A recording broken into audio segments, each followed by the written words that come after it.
as the French, I don't know. The whole thing didn't add up. I thought he was a phony from top to bottom. In other words, he was using the crackdown on immigration to get ahead, but I don't think he believes in very much, to be honest with you. But who knows what the next man believes in? You're going to accuse anybody of not being real. What's real? Tell me what's real in the world. You know what real is? Real is Harry Truman dropping an atomic bomb on Japan to end World War II. That's real. Okay, real is George Bush, for all of his flaws, and believe me, he had many, and for all of his mistakes, and believe me, he made many. Real is George Bush running the U.S. military into Iraq to drive out the terrorists and making the biggest blunder in American history. That's real. 1-800-449-8255 is the phone number. MichaelSavage.com is the website. I guess we're talking about animals and man and things of that nature. There are news stories out there. Obama and Gaddafi shake hands. Big deal. Why should I care about that? So he shook his hand. French tourists seen as world's worst, according to a survey. French tourists are the worst in the world, coming across as bad at foreign languages, tight-fisted, and arrogant, according to a survey of 4,500 hotel owners across the land. They speak little or no English when they're abroad, and they don't speak much of the local language, said a marketing company. They're also accused of generally spending less than other nationalities when abroad, and the French, not accustomed to leaving large tips at home where a service charge is automatically levied on restaurant bills, can seem tight-fisted compared with other nationalities. Who was at the top of the list of best tourists? The Japanese ranked top of the best tourist survey. Finishing third after the Italians and British for dress sense while on holiday. Could be the deodorant, I'm not quite sure. But I have a question for you as an American. If you're in the service industries, taxi cab driver, waiter, waitress, what, not ethnic group, let's stay away from that, which profession is the worst tipper? I know what the answer is already. I did this a few times in my career, but since it's summertime, I'll do it again. I know the answer. Let's say you're a cab driver in New York, and you listen to the show, The Savage Nation, just because that's what you love. You know and I know who the worst tippers are in the world. You know who they are. I'm talking professionally. And it's not bullfighters, by the way. I'm not getting at that. Not bullfighting at all. New York, Jason, welcome to The Savage Nation. Go ahead, please. Hi, Dr. Savage. Truly an honor to speak with you today. Go ahead.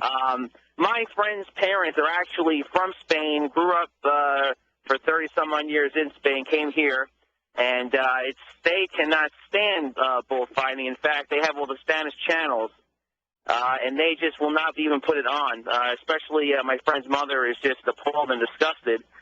And I feel that there probably is a contingent in Spain that feel the same way, and I know it's unfortunate that this man's death occurred, but it may raise awareness amongst those groups and perhaps will cause some focus, there to be focus on this and, maybe banning bullfighting. Yes, I understand. A guy got killed by being gored in the neck, but the issue that I'm raising is not about the man. It's about the bulls being tortured. Oh, no, definitely. I mean, next you're going to see, I'll tell you what we're doing. They'll say, we're going to continue the bull runs, but they're going to put rubber cups on the tip of their horns. You hear this? Or they'll cut the horns off altogether. Well, no, make no mistake. I'm totally against the bullfighting for the animals, not for the people. I'm just saying that it'll lead to awareness to stop the thing entirely to save the bulls. I mean, they're going to kill the bull anyway for meat. Do they eat bull meat? I know that in America they eat bull something else in most fast food restaurants. Thanks for the call. All right, that was a cheapo. I couldn't resist. I don't care. Luigi in Connecticut. Welcome to the Savage Nation, Luigi. What's on your mind? I wanted to talk about the Obama checking out the Brazilian chick. Yes. I've seen the video that ABC has up there. I mean, it could not be more. You could look at him and look the way he's looking at the girl, because I'm a guy. I've done it many times. That's what I said. Ordinary men will do this, but this is a president. He is not supposed to be like an ordinary guy. And for Good Morning America, which is a total flop and affront for the Obama administration, to say he wasn't doing it, play clip 17. Listen to this cover-up by this stinker at the ABC. There is a photo. It's at the G8 summit. It's causing quite a buzz. Take a look at it. Appears to show President Obama and French President Sarkozy giving a young woman a serious once-over. But pictures can be deceiving. Watch the video. Seems to be a little different story. Obama may be watching his footing. maybe looking at the steps, maybe letting her pass. You stink. As opposed to a checkout. Take a You look. stink. Ah, shut up. You stink. You know, you're the reason America is in the garbage can, whoever you are. Aren't you ashamed of yourself at ABC for what you become? You're nothing but low-life pimps for the Obama administration. You know, and that's why most of America's turned you filthy. Don't get me started here. I'm going to get angry in a minute, and it's Friday. And I said to you, enjoy life. This is not a rehearsal. What good is my anger going to do? Is my anger going to help the situation? I'm coming to a new understanding about life. I don't need anger to survive. I don't need anger to change anything. I've always channeled my anger, my depression, my rage into work. I have authored over 25 books. I've earned 3 higher degrees. I've saved some rainforests. I've done some good. Does it make me a perfect man with a halo? Absolutely not. Not everyone loves me. In fact, I'm very difficult to be around. I recognize all of that. But what I've done with my rage against the machine is turn it into something productive. You could rage all your life and do nothing with it and die a miserable, broken man who's done nothing. Or you can take your rage and you can turn it into something. You know, it's like the pearl, the oyster. I'll never forget that. I mean, I learned it as a kid. My father used to torment me like a bull. Why? In his mind, he was trying to turn me into a productive citizen because he felt that if a kid was not goaded. So listen, look at the word I'm using. This is interesting. G-O-A-D-E-D, goaded, goaded, goaded.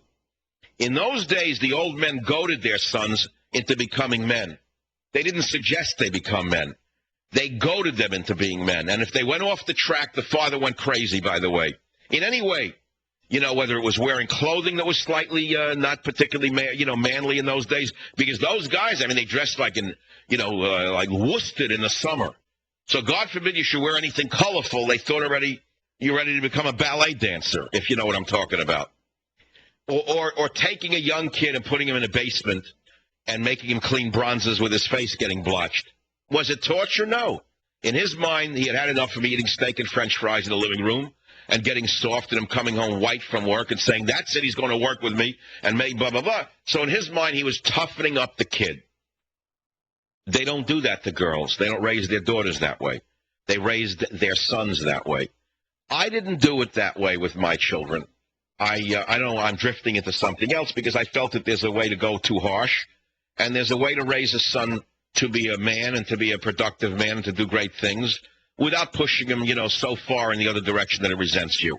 You could teach him the work ethic. You can tell him to take a job, and they do. I mean, my son took a job in Wendy's at age 14 and rode a bus to do it. So I always encouraged my children to work, both of my children, and they did. And I think that teaching them to work by itself is the lesson that you have to teach them, the value of work, the value of money. And I think that would make the child into as productive as he's ever going to be. Now, I mean, I had friends whose fathers didn't make them work. They all were from the same socioeconomic level, usually I think we were a little poorer than a lot of the kids, truthfully. We weren't allowed to admit it. I think we had you weren't allowed to say it, but I suspect, looking back. But none of the other kids worked. Their parents figured that by not making them work, they'd amount to something more in life. I don't know where they wound up. I don't know what they became. I have no idea. And I'm not, I'm better. I don't know what they became. I don't know what they're doing. I'm sure one is a doctor, one is a dentist, one is a lawyer, one is a this, one a God bless them all. So there's no direct road through life, my friends. There's no direct road. There's only some basic rules about living and raising children. And we can talk about that as well as bulls and the worst tippers and Obama being the worst president in the history of this wonderful republic. I'll be right back.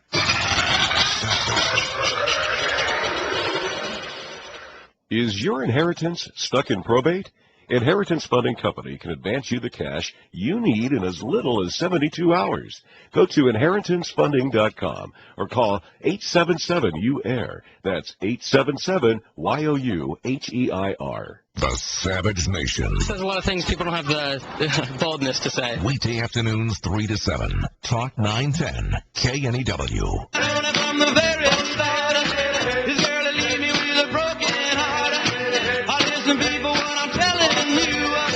I keep away from a runner. You're live on the Savage Nation Rock and Roll Friday, TGIF. As I said earlier, enjoy life. This is not a rehearsal. So despite what the Democrats and Obama are doing to this fair republic, Try to enjoy yourself this weekend. That's my advice to you. Here's a story out of New York that's going to make you just shake your head and say this is impossible. Here's the headline. Brooklyn bodega owner gets 5 years in prison for hammer smash. A Brooklyn bodega owner who shattered the skull of a teen he thought was robbing him was sentenced to 5 years in jail this morning. Salah Ahmed battered Bunkless Bovian with a hammer after the Brownsville store owner who was sleeping in the back of the deli woke up and saw Bunkless Bovian fighting with a coworker. So let's go backwards here. There's a struggling Arabic store owner. He's working 20 hours a day, 7 days a week to make a buck. And these troublemaking bums come in and start screwing around in the store. And this guy wakes up and he thinks that the guy's robbing the store, so he hits him with a hammer and smacks him on the head. Now he's going to jail for 5 years. That's the American way? You hear this? Of course the victim was very seriously injured, but what was he doing in the store? Well,